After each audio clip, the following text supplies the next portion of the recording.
సముద్రం అనగానే మనకు ముందుగా పెద్ద పెద్ద అలలు, పడవలు, తిమింగలాలు గుర్తుకు వస్తాయి. సముద్రంలో ప్రయాణం చేస్తున్నప్పుడు పొరపాటున అందులో పడితే ఈత వస్తే తప్ప బతకలేము. కానీ ఇజ్రాయిల్, జోర్డాన్ మధ్యలో ఉన్న ఓ సాగరంలో మాత్రం మనుషులు అస్సలు మునిగిపోరు. దేనికి కారణమేంటో ఈ వీడియోలో తెలుసుకుందాం. ఇజ్రాయిల్ పాలస్తీనా సరిహద్దుల వద్ద జోర్డాన్ రిఫ్ట్ వ్యాలీలో ఉన్న ఈ సముద్రం పేరు డెడ్ సీ. దీన్నే Salt Sea, Sea of Lot అని కూడా పిలుస్తారు. అయితే ఈ సముద్రంలో మనం మునగాలని ప్రయత్నించినా మునగలేము.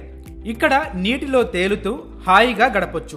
మిగతా సముద్రాలతో పోలిస్తే ఇందులో ఉప్పు 10 రెట్లు ఎక్కువగా ఉంటుంది. ఇది సముద్ర మట్టానికి 306 మీటర్ల లోతుగా ఉంటుంది. దీంతో ఈ సముద్రపు నీటి సాంద్రత చాలా తక్కువగా ఉంటుంది. అందుకే ఓ వ్యక్తి నీటిలోకి వెళ్ళడానికి ప్రయత్నిస్తే అతను నీటిపైనే తేలుతూ కనిపిస్తాడు. ఈ డెడ్ సీ నీరు 50% మెగ్నీషియం, 30% క్లోరైడ్, 14% కాల్షియంతో నిండి ఉంటుంది. 50 కిలోమీటర్ల పొడవు, 14 కిలోమీటర్ల వెడల్పు మాత్రమే కలిగిన ఈ సముద్రంలో ఎలాంటి జీవులు నివసించలేవు.